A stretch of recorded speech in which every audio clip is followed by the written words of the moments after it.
Shalom, peuple de Dieu. Je bénis le Seigneur de cette grâce qu'il nous a offert aujourd'hui d'être en vie et d'être en bonne santé. Je suis venu vers vous pour partager encore une fois de plus une pensée de la part de l'Éternel, car notre vie dépend que de lui. Le choix qu'il a fait pour nous, c'est tellement important que nous aussi, de notre tour, nous devons le remerciement. Comme la Bible nous dit, c'est lui qui nous a choisis et non nous l'avons choisi. Mais le choix de Dieu pour nous, c'est tout simplement un moyen de préparer un peuple. Dieu a créé le monde pour nous et Dieu a créé le paradis aussi pour nous. L'enfer, c'est quelque chose que Dieu a créé pour les diables ainsi que ses acolytes. Le souhait de Dieu, ce n'est pas que l'homme puisse aller en enfer, mais plutôt l'homme puisse bénéficier l'éternité de la part de Dieu. J'aime toujours dire, si l'homme va en enfer, c'est parce que lui-même il a voulu. Le choix d'aller en enfer, c'est un choix que l'homme lui-même en a pris en considération. Mais la Bible nous dit, Dieu a mis devant nous la vie et la mort. Et lui-même nous a fait comprendre son choix. Il souhaite que nous puissions choisir la vie et non la mort. Parce que la vie pour nous, elle est représentée par la personne de Jésus. Il est mort pour nous et sa mort nous a donné la vie qui autrefois nous l'avons perdue dans le jardin d'Éden après la chute de l'homme. Aujourd'hui, chers bien-aimés dans le Seigneur, par la grâce du Seigneur, lui qui est le maître de toutes choses, lui qui contrôle toutes choses, veut nous parler sur un message et que ce message qui va nous édifier encore une fois de plus, parce que la Bible dit il a envoyé sa parole et que cette parole est venue nous guérir, car nous serons guéris lorsque la parole de Dieu est envoyée pour nous et lorsque la parole de Dieu est envoyée dans nos vies et lorsque la parole de Dieu est envoyée dans nos familles. Nous savons bien que la parole de Dieu a été déjà envoyée, mais à chaque fois que nous écoutons la parole de Dieu, à chaque fois que des hommes de Dieu, des servantes de l'Éternel nous prêchent la bonne nouvelle, et c'est à ce moment-là on dit, voilà, cette parole est envoyée pour moi. Bien-aimé, le monde peut que guérir lorsqu'il tourne son regard vers l'Éternel. On ne peut que trouver la solution non par nos propres moyens, non par nos capacités, mais nous trouverons la solution rien d'autre que à l'Éternel, parce que c'est lui qui est notre sauveur.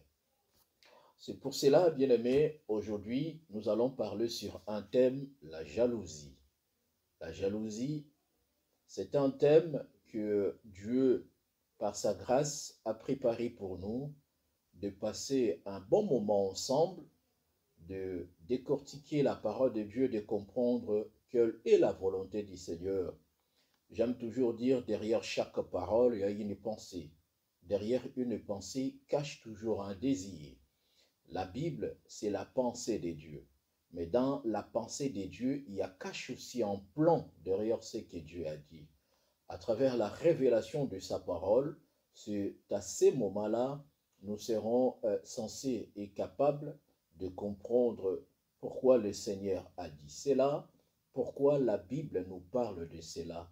Tout ce que la Bible a dit est vrai et réel. Tout ce que la Bible a dit, ça doit s'accomplir. Tout ce que la Bible a dit, c'est un vécu et ça restera toujours un vécu pour les humains. Nous allons parler sur la jalousie. Je vais définir la jalousie étant une émotion secondaire qui représente des pensées, des sentiments d'insécurité. Donc, la jalousie est une émotion secondaire qui représente des pensées, des sentiments d'insécurité, de peur et d'anxiété. À travers ce thème, la jalousie, le Seigneur veut que nous puissions comprendre quelle est sa volonté. Sans plus tarder, bien-aimés, dans le Seigneur, nous allons prendre nos Bibles, où je vais lire un passage biblique dans le livre de Genèse, Genèse chapitre 4, verset 1er jusqu'au 8e verset. Genèse chapitre 4, verset 1er jusqu'au 8e verset. Je lis la parole du Seigneur. Adam connut Ève, sa femme, elle conçut et enfantant Caïn. Et elle dit, j'ai formé un homme avec l'aide de l'Éternel.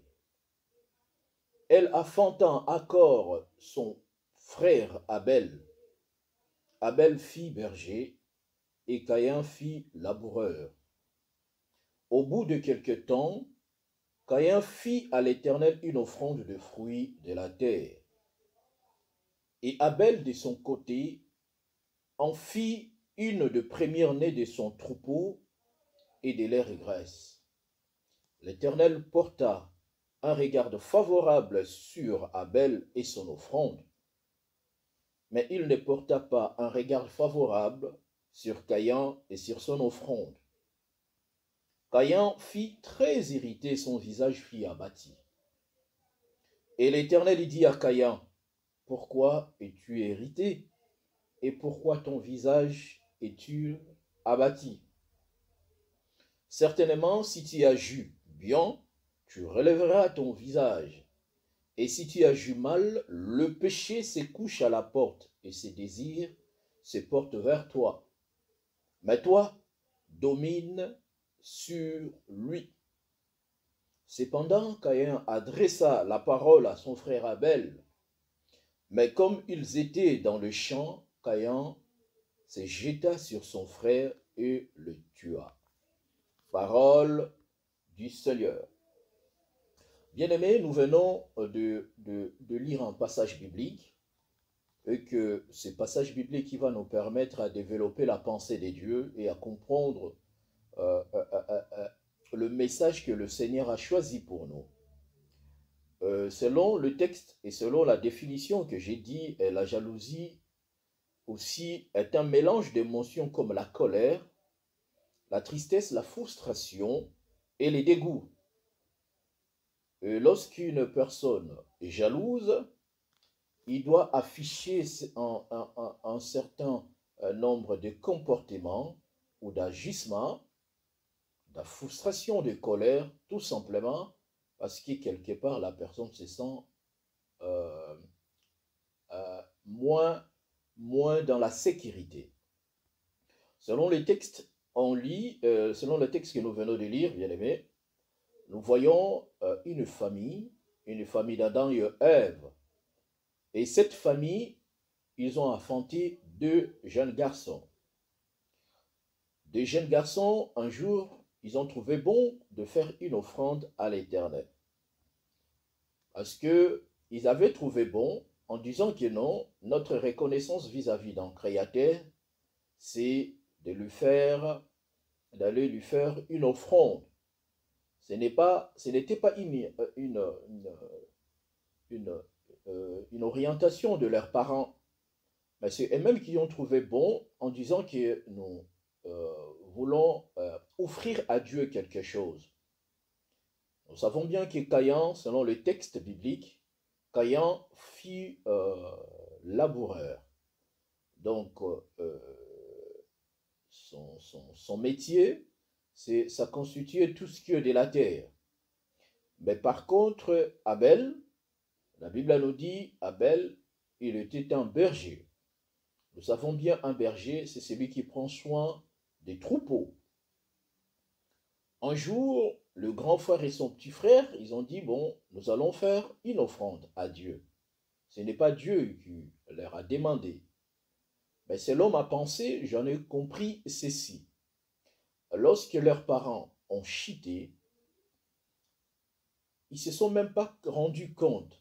Ils n'avaient même pas la conscience de savoir que lorsqu'on pêche, on est censé aussi de demander pardon pour trouver la grâce devant Dieu. Dans le texte biblique, nous voyons, pendant que l'homme il a péché, accompagné de sa femme, ils se sont couverts de feuilles, pendant que le Seigneur lui-même, par sa grâce, a essayé de tuer un animal, ainsi que la peau d'un animal. Le Seigneur en a construit un habit pour protéger la nudité de l'homme. Nous savons bien que l'animal que le Seigneur a tué, ça représentait la mort, le sacrifice expiatoire de notre Seigneur Jésus-Christ qui devrait mourir pour le péché de l'humanité. La chute de l'homme a fait entrer à l'humanité une guerre, un combat sans fin, et que cette guerre, c'est la guerre du péché. Et c'est à ce moment-là, les enfants qui sont nés d'Adam et Ève, ils étaient liés par le péché de leurs parents. Mais un jour, ces deux enfants ont trouvé bon de dire que nous voulons faire une offrande à Dieu.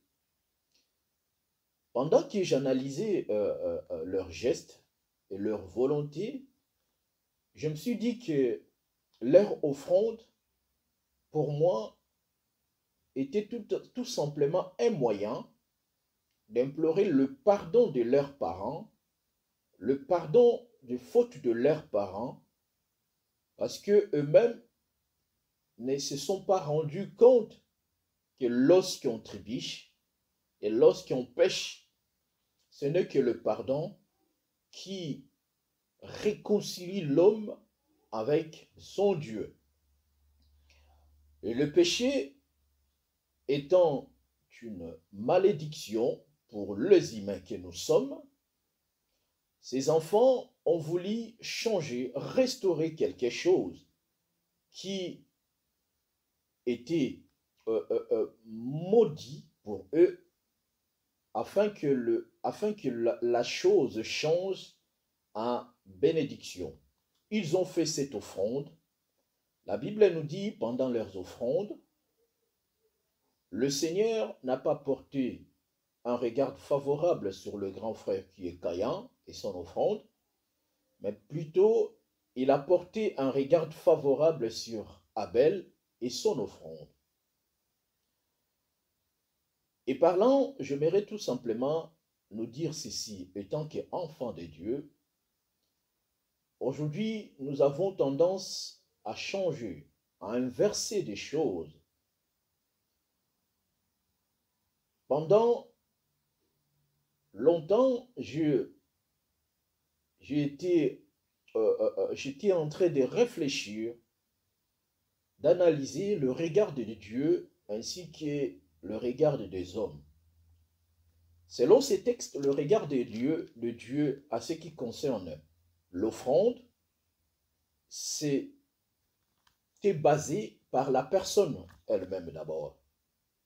Le Seigneur ne regarde pas dans un premier temps l'offrande de la personne, mais le Seigneur regarde d'abord la personne après son offrande. Mais ce qui se passe aujourd'hui au sein de nos communautés, de nos églises, nous avons inversé les choses, nous regardons beaucoup plus les offrandes des personnes et nous regardons moins les personnes qui ramènent leurs offrandes. Parce qu'on ne peut qu'être agréé, non par rapport à ce que nous avons donné à Dieu, mais par rapport à ce que nous sommes devant les seigneurs. Je vais prendre un exemple, pardon.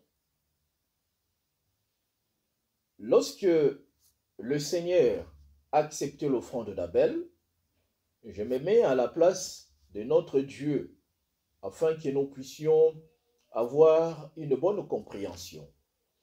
Aujourd'hui, dans nos églises, on a fermé les yeux par rapport aux personnes, mais on a ouvert les yeux par rapport aux dons des personnes. Qu'est-ce que cela signifie? La vie de la personne ne nous intéresse vraiment pas trop. On ne se pose pas des questions pour savoir d'où viennent ces offrandes, quelle est sa vie. Mais la seule chose qui intéresse l'Église d'aujourd'hui, ce n'est que les fidèles amènent de l'argent, amènent des dons, et que l'Église s'épanouisse, l'Église soit belle, l'Église soit propre, et que nous, les hommes de Dieu, nous puissions être bien habillés, nous puissions être présentables devant les gens. Car il y a beaucoup d'offrandes qui se donnent au sein de nos communautés. Ce sont des offrandes impures devant la face du Seigneur. Est-ce que Caïn était impur? Non. Il a donné ce qui était pour lui bon, parce que lui, son domaine, c'était tout ce qui est de la terre, des fruits. Il a donné cela à Dieu. Mais si le Seigneur a refusé l'offrande de Caïn, c'est parce que toutes sortes d'offrandes, ou toutes les offrandes, pardon, que nous donnons à Dieu, si ces offrandes sont charnelles, automatiquement, ça ne porte pas vie. Mais nous sommes censés, lorsque nous faisons des offrandes à Dieu, nous devons faire des offrandes selon la révélation. Donc, entre Caïn et Abel, nous allons comprendre que Abel a fait l'offrande de la révélation. Tandis que Caïn, il a fait une offrande naturelle, une offrande qui est liée à la chair. C'est comme des gens aujourd'hui, ils ont donné leur corps comme une offrande à Dieu pour le bien matériel. Or, cette offrande, devant Dieu, c'est une offrande charnelle. Mais par contre, une personne qui a donné son corps comme une offrande vivante à Dieu, agréable, qui veut dire quoi?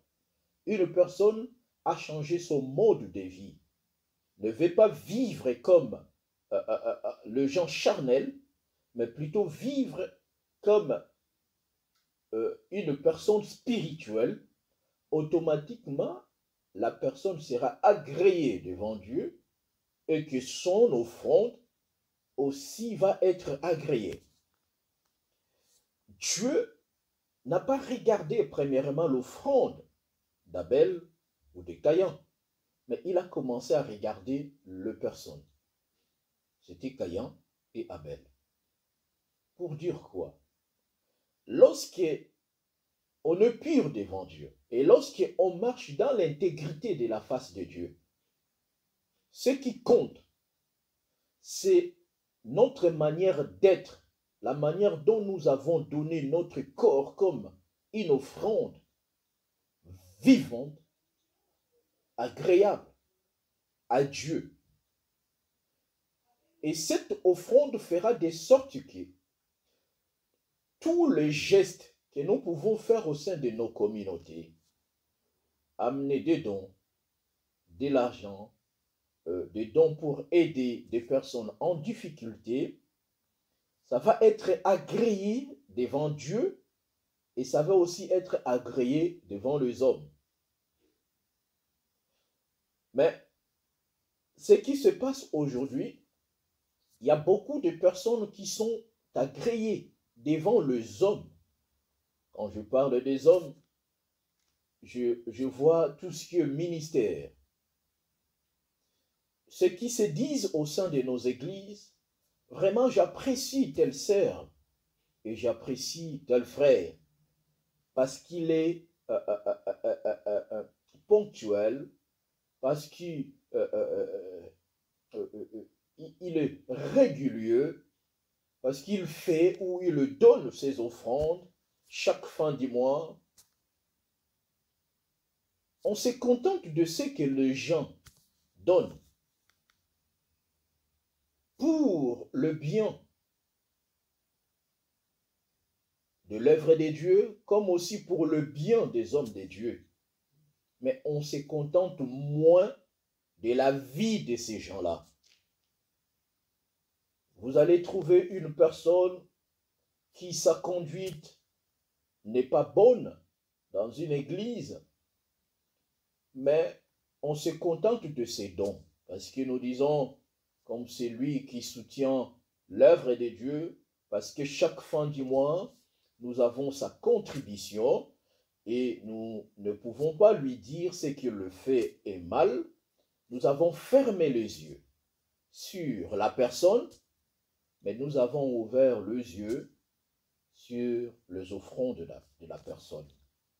C'est pour cela qu'il y a beaucoup d'offrandes. Quand je parle des offrandes, je ne parle pas que de l'argent.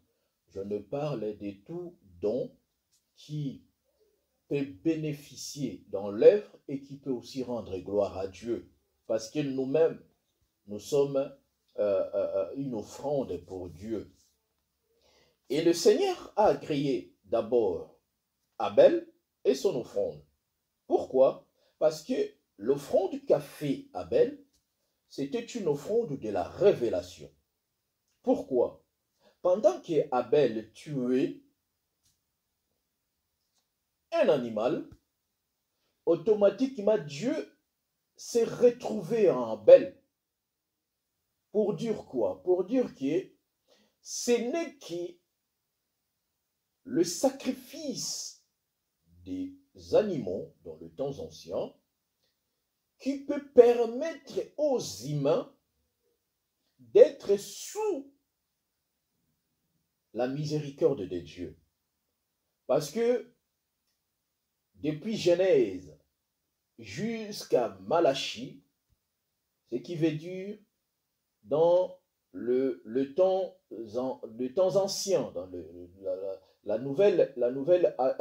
l'ancienne alliance, les gens vivaient sous les sacrifices d'animaux pour trouver la grâce, pour obtenir le pardon de nos péchés. Nous, étant qu'humains, on était censé d'offrir à Dieu un sacrifice animal.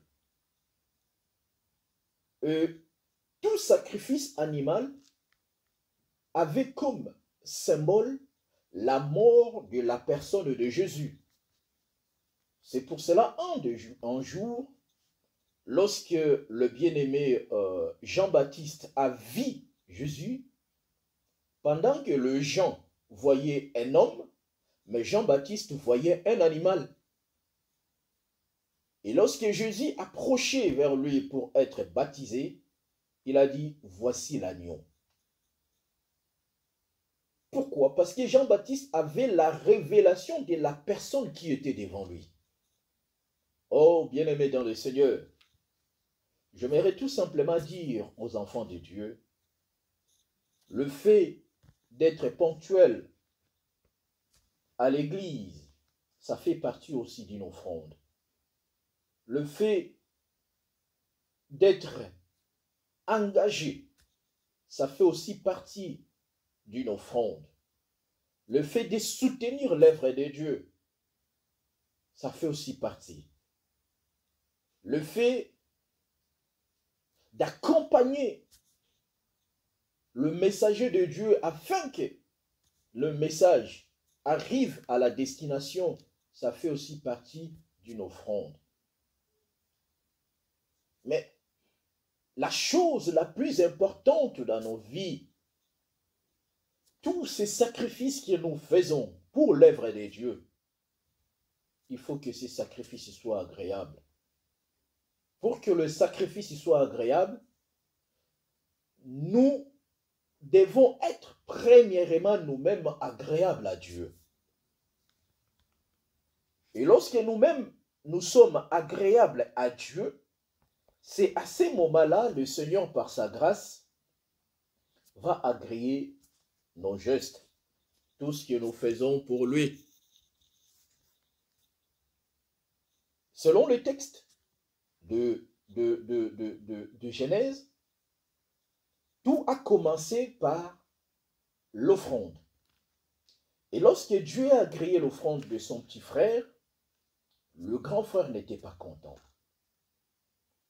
Pour le grand frère, il a laissé une porte pour que le diable agisse dans sa vie. Et cette porte, c'était une porte de la jalousie. C'était une porte que l'ennemi a trouvé bon d'y accéder pour faire ce qui est sa volonté. Pendant qu'ils marchaient, ils parlaient ensemble, Caïn avait déjà une idée en tête d'éliminer son frère. La jalousie a poussé à Caïn de tuer son propre frère, son sang, sa chair, à cause d'une offrande acceptée de Dieu.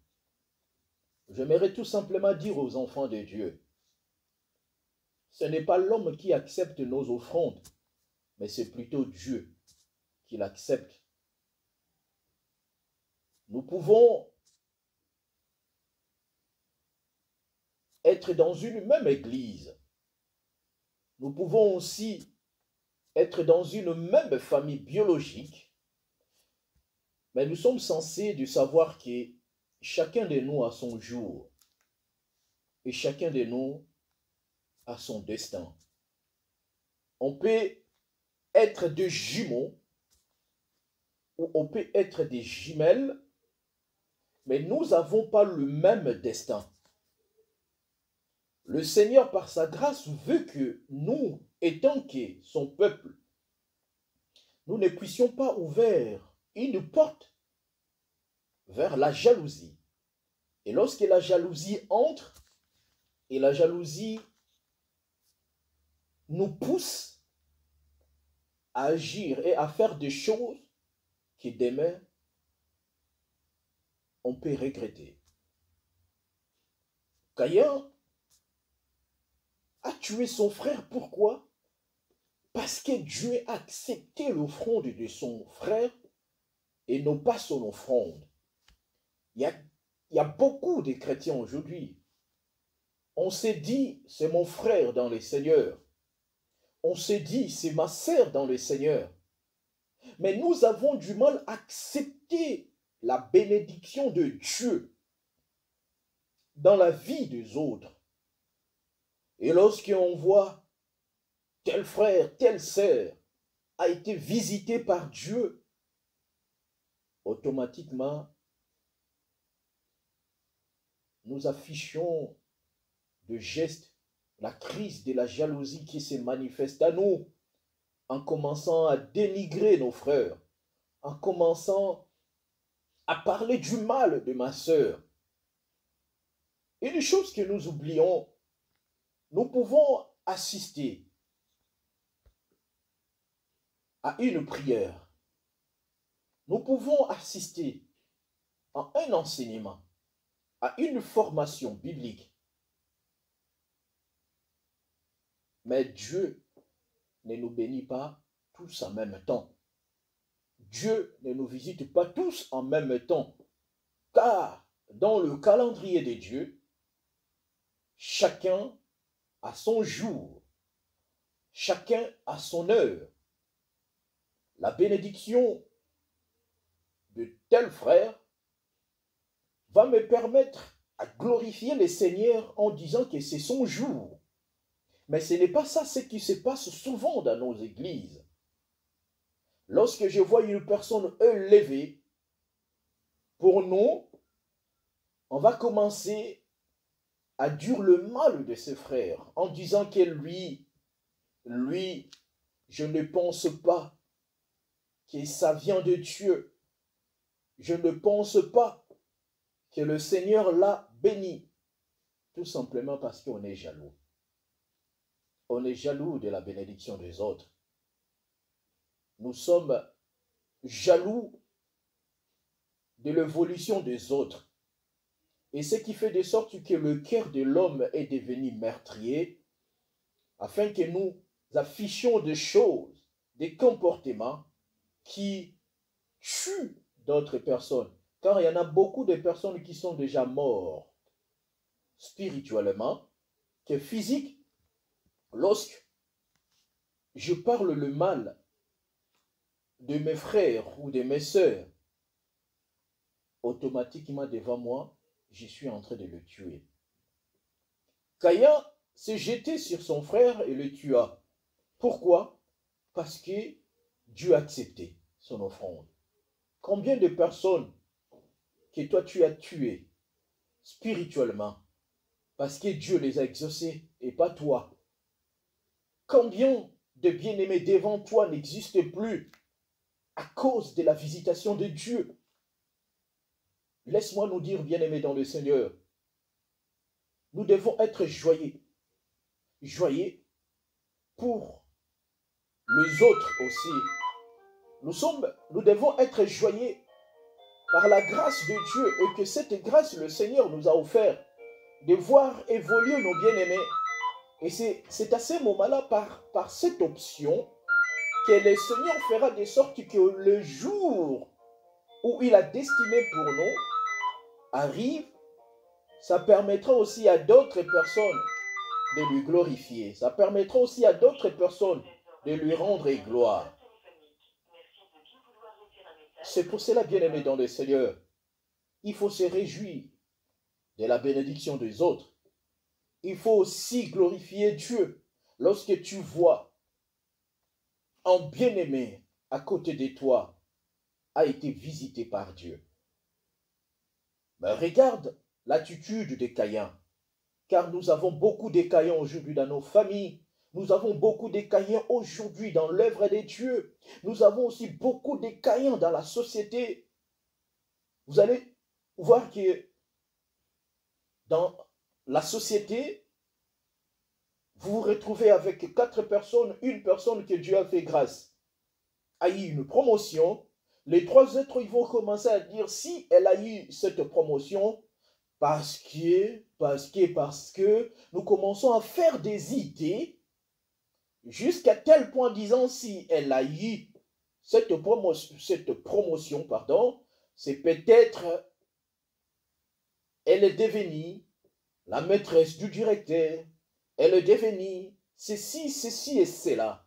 Tout ça, ce sont des pensées obscures, des idées démoniaques que nous affichons parce que l'homme a tendance de ne pas apprécier l'évolution de l'autre.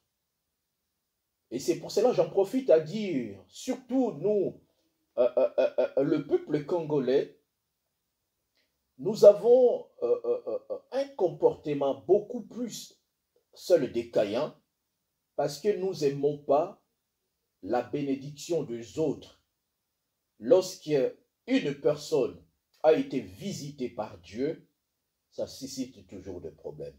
Et nous allons encore voir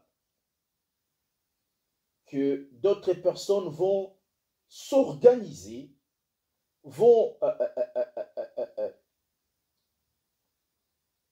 se mettre en action pour faire chuter son propre frère, même au sein de nos églises. Combien des hommes de Dieu, aujourd'hui, ils sont tombés parce qu'il y a des Caïns tout autour. Ils n'apprécient pas de voir que tel là, il parle bien, il prêche bien, tel là, il a la grâce de Dieu. Ils vont aller même se comploter, utiliser d'autres sœurs, utiliser des personnes pour avoir des propos mensongers, pour mentir, pour créer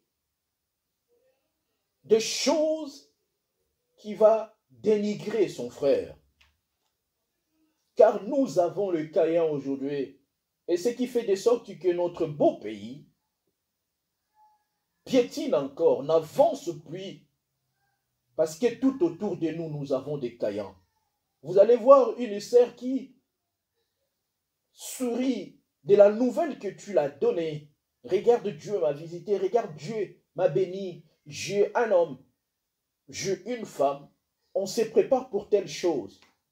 Dans le visage de la sœur ou dans le visage du frère, il te sourit, mais dans son cœur, il commence à dire des choses. Il y a des fois que tu ne peux pas comprendre, tu ne peux pas imaginer.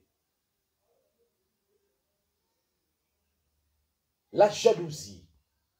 La jalousie n'aime pas voir son frère évoluer. La jalousie amène la mort dans la vie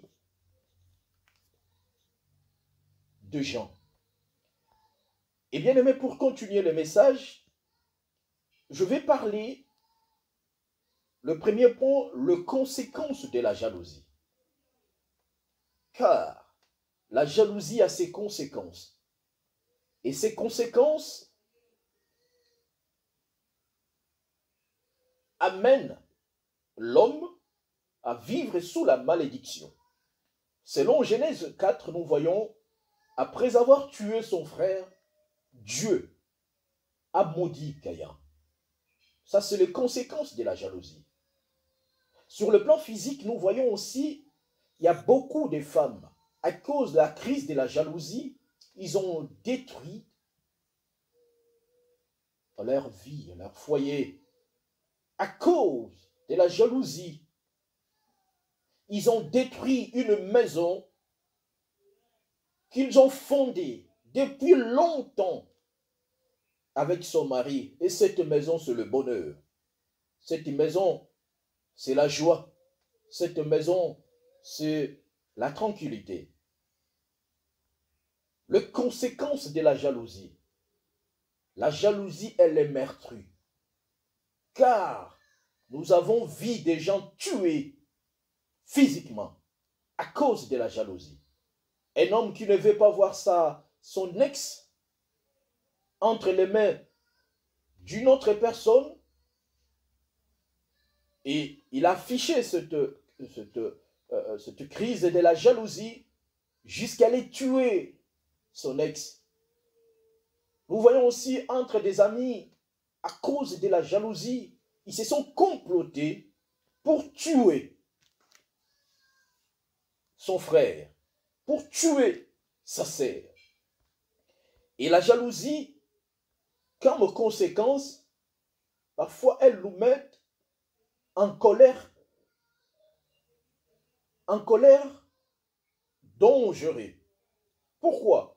Parce qu'il y en a d'autres personnes, à cause de leur jalousie, se sont mises en colère, et à la fin de compte, ils ont fait des crises. Ils se retrouvent dans les hôpitaux. Ils se retrouvent aujourd'hui sous terre. Pourquoi? Parce que Très à bien. J'ai trouvé cause ceci sur le de web. leur On le trouve jalousie. aujourd'hui sous- La jalousie, comme conséquence, elle amène aussi un esprit de compétition. Bien-aimés dans le Seigneur, lorsqu'au milieu de gens, hommes comme garçons, on va constater que l'un d'entre nous ou l'un parmi nous est jaloux lorsqu'il commence à comparer des choses. Et dans la comparaison, c'est là où on se rend compte que la personne est jaloux de l'autre. Comme exemple, mais qu'est-ce que ce frère a trouvé bon de la sœur? Moi, je suis plus belle qu'elle. Moi, je suis beau que lui. Pourquoi elle a préféré lui que moi?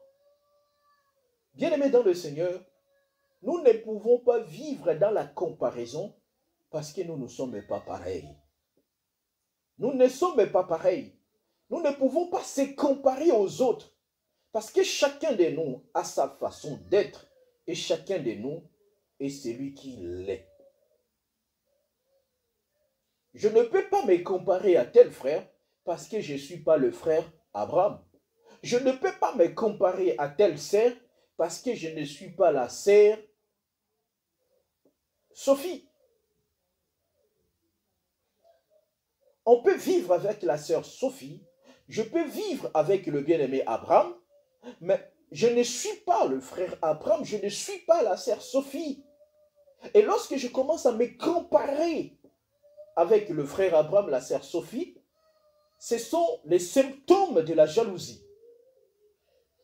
Et cela pousse et amène encore la personne à aller beaucoup plus loin, à commencer à dénigrer son frère, à dire le mal de son frère. Car les conséquences de la jalousie divisent. Il y a beaucoup de gens qui sont divisés à cause de la jalousie. Je vois tel frère collé avec un frère et que le frère en question, Dieu l'a béni. Et je vais commencer à créer des disputes, je vais commencer à créer des propos mensongers, tout simplement pour diviser les autres. Comme conséquence, je n'apprécie pas l'autre frère. La jalousie. Bien-aimé, j'aimerais tout simplement dire que c'est Dieu qui nous répond. Et le Seigneur nous répond selon son bon vouloir faire. La seule des choses, nous sommes censés attendre le temps de Dieu. Il ne faut pas être pressé. Et il ne faut pas aussi se précipiter en voulant que aujourd'hui je veux aussi obtenir ce qu'a eu l'autre. Non.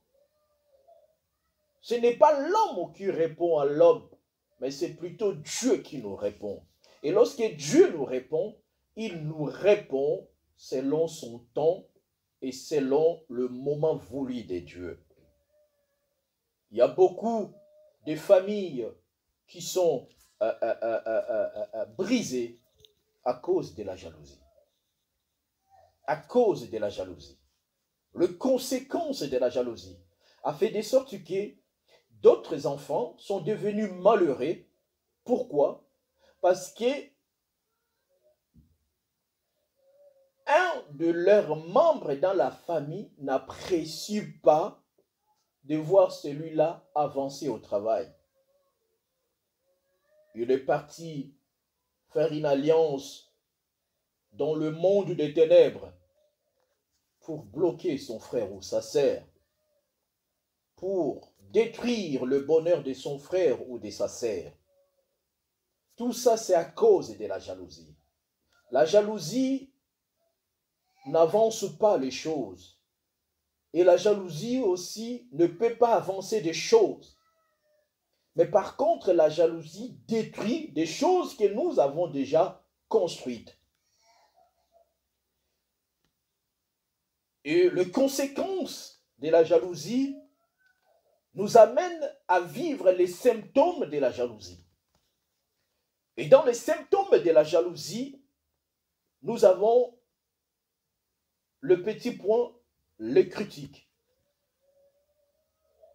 Lorsque vous vous retrouvez au milieu des gens qui critiquent seulement des autres, il faut faire très attention. Ce sont des personnes dangereuses. Ce sont des personnes jalouses. À force de critiquer, ils créent des tensions. À force de critiquer, ils vont faire de sorte que les gens se divisent en eux-mêmes. Le symptôme de la jalousie, nous avons aussi la calomnie. La calomnie est une accusation fausse. Combien de personnes aujourd'hui, ils ont utilisé des fausses accusations tout simplement pour nuire son frère, pour nuire sa sœur. C'est comme j'avais dit au début, un exemple, au sein de nos communautés congolaises, surtout au sein de nos églises. Il y a beaucoup de personnes aujourd'hui qui passent dans des réseaux sociaux. Vous allez les retrouver, vous allez les voir en train de pleurer, nous faire des cinémas. Regarde, c'était comme ça, c'était comme ça, c'était comme ça, c'était comme ça. Je n'exclus pas qu'il y a d'autres choses qui sont vraies, mais la plupart des choses, ce sont des accusations mensongères. On préfère calomnier les gens pour gagner de l'argent. On préfère calomnier quelqu'un pour le salir. On préfère calomnier quelqu'un pour que d'autres personnes l'abandonnent. Et en tout ça, vous allez gagner quoi? Vous allez gagner rien d'autre que la malédiction, la calomnie. Et les symptômes de la jalousie, nous avons l'envie. L'envie. Selon Genèse chapitre 37, verset 11, nous lisons au 18e jusqu'au 20e. Genèse chapitre 37, verset 11, et puis nous lisons 18 au 20e. Je vais lire la parole de Dieu. Ses frères eurent de l'envie contre lui, mais son père garda le souvenir de ces choses.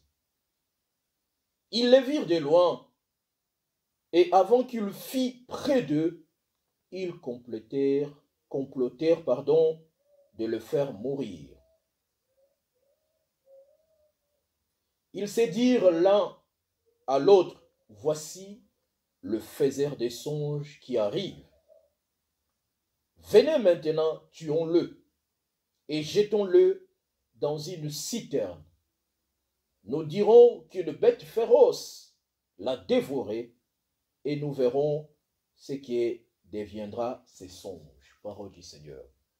L'envie. Bien-aimés, je vais parler sur ces textes. Nous voyons cette histoire, ça nous parle, l'histoire de Joseph et ses frères. Dieu s'est apparu dans la vie de Joseph à travers des songes. Joseph a eu le premier songe ainsi que le deuxième. Il a partagé ça avec le membre de sa famille. Il a partagé ça avec ce parent. Mais la Bible nous dit, ses frères ont eu l'envie de le faire tuer. Tout simplement parce que Joseph a eu un songe. Et dans le songe en question, ça montrait comment Joseph allait devenir une personne importante dans l'histoire des enfants d'Israël, aussi dans l'histoire des Égyptiens. Et pendant qu'il a partagé ses songes à ses frères, ils ont gardé la rancœur, ses propres frères. Un jour, son papa lui a dit, allez voir tes frères, ramène-les quelque chose à manger. Pendant qu'ils venaient, ils l'ont vu de loin. Ils se sont décidés de créer un plan, de faire un plan démoniaque, un plan satanique, tout simplement pour leurs propres frères. Oh, bien-aimés dans le Seigneur, regardons là où la jalousie nous amène. Il y a aussi beaucoup de personnes aujourd'hui que le membre de leur famille, ils ont élaboré des plans démoniaques pour tuer leur bonheur. Nous voyons, il y a beaucoup de femmes aujourd'hui qui sont malheureuses. Pourquoi? Parce que leur maman ou leur papa, en fait, leurs parents ou leurs propres sœurs ou frères ont élaboré un plan pour l'empêcher à faire quoi? À vivre le bonheur. Je vais prendre un exemple.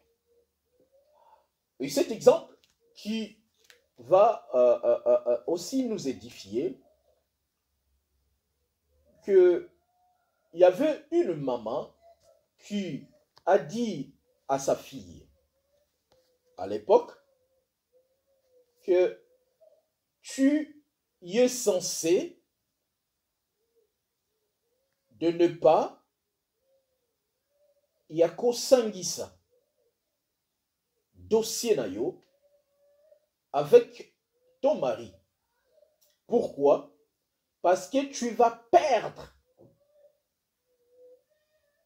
l'opportunité. Donc, j'essaye de le dire en lingala pour ne pas permettre aussi à Ndeko comprendre un peu le sens que je suis en train de parler. Et Ndeko mwasi a yoki toli a mama. Asali ndenge mama lingaki. Pourquoi? Parce que la maman ne veut pas que mwana na ye asangisa dossier. Or, la maman oublie que le bonheur de sa fille est lié à son mari. Et lorsque la fille elle a fait ça, ça créait des tensions dans son foyer. Et ça créait des tensions dans sa vie. Tout le temps de problèmes. Tout le temps de problèmes. Jusqu'à ce que Mutuna Mutuake na kwe na ye. Pourquoi? Parce que Ayoki Toli a Mutu aza jaloux qui ne veut pas voir l'autre aussi évoluer. Et j'aimerais tout simplement nous dire ceci, bien-aimés dans le Seigneur. La jalousie, ce n'est pas seulement un ennemi à côté ou un ennemi en dehors de la famille. Toute personne qui ne veut pas voir ton bonheur, qui ne veut pas que tu sois heureux, que tu sois heureuse, c'est un jaloux. C'est un jaloux. Qu'il soit ton père, qu'il soit ta mère, qu'il soit le membre de ta famille, toute personne qui s'oppose de ton bonheur, toute personne qui ne veut pas que tu sois heureux, c'est un jaloux. Le frère de Joseph, ils étaient jaloux de leur propre frère. Pourquoi? Parce qu'ils ne voulaient pas. En bas, ils ont dit, si on le tue, nous allons voir si ses rêves vont se réaliser. Bien-aimés dans le Seigneur, on peut tuer la personne, mais on ne tuera jamais la promesse de Dieu. car la promesse de Dieu s'accomplit et s'accomplira toujours. Le frère de Joseph, ils étaient enviés, ils ont envié leur propre frère. Combien de membres, combien de personnes dans nos familles nous envient, même si tu dis mon petit frère, oh mon grand frère, ma petite sœur, il envie la vie que toi tu as dans ton foyer. Il envie la vie que toi tu es en train d'amener. Mais comme nous sommes des ignorants, parfois nous disons que comme c'est le membre de ma famille, ils veulent que mon bonheur, ils ne veulent pas mon malheur. Il y a beaucoup de familles aujourd'hui ont rendu leurs enfants malheureux à cause des conseils d'un homme jaloux, des mauvais conseils. Tout mauvais conseil est lié aux symptômes de la jalousie. Le frère, ils ont dit, nous allons les tuer. Ils ont élaboré un plan des jaloux de Joseph. Malgré leur plan, mais Joseph est devenu ce qu'il était censé être parce que Dieu est fidèle. La jalousie. La jalousie est le fait de manquer ce qu'a l'autre. Le fait de manquer quelque chose à l'autre, c'est ce qui suscite la jalousie. Nous voulons toujours que moi je puisse avoir ce que a la sœur X ou le frère Y. On ne peut pas avoir tous la même chose. Ce qu'a l'autre, pour moi, ça doit être un sujet de la louange, un sujet d'adoration, un sujet où je vais glorifier le Seigneur. Bien-aimé dans le Seigneur, le frère de Joseph, ils se sont complotés pour faire du mal, mais Dieu du ciel a exaucé la volonté qu'il avait déjà instaurée dans la vie de notre bien-aimé Joseph. C'est pour cela, pour conclure mon message, je dirais que selon 1 Corinthiens chapitre 12, versets 25 à 26, afin qu'il n'y ait pas de division dans le corps, mais que les membres aient également soin les uns aux autres. Et que si un membre souffre, tout le membre souffre avec lui. Si un membre est honoré, tout le membre se réjouisse avec lui. Cela veut dire quoi? Bien-aimés, nous sommes censés de se réjouir du bonheur des autres. Et nous sommes censés aussi de partager la peine qu'à l'autre. Et pour cela, la Bible nous dit, réjouissez-vous avec ceux qui réjouissent. Pour dire ceci, bien-aimés, pour dire que lorsque nous laissons la place à la jalousie, nous ne sommes pas censés de vivre ensemble. Car la jalousie divise, car la jalousie détruit. Il ne faut jamais, jamais envier ce qu'a l'autre parce que tu n'es pas l'autre. Il faut se contenter de ce que tu as. Il faut aussi glorifier le Seigneur de ce qu'a donné à l'autre. C'est à ce moment-là, nous allons éliminer la jalousie au milieu de nous. La jalousie. Bien-aimé dans le Seigneur, la jalousie de Caïn a fait perdre son frère. La jalousie de Caïn les a conduits sous la malédiction. Bien-aimé dans le Seigneur, j'aimerais tout simplement nous dire de faire très attention à des personnes qui sont tout autour de nous. Il y a d'autres personnes qui sont là parce qu'ils sont jaloux de ce que tu es, parce qu'ils sont jaloux de ce que tu es devenu. Il faut être prudent, il faut être sage.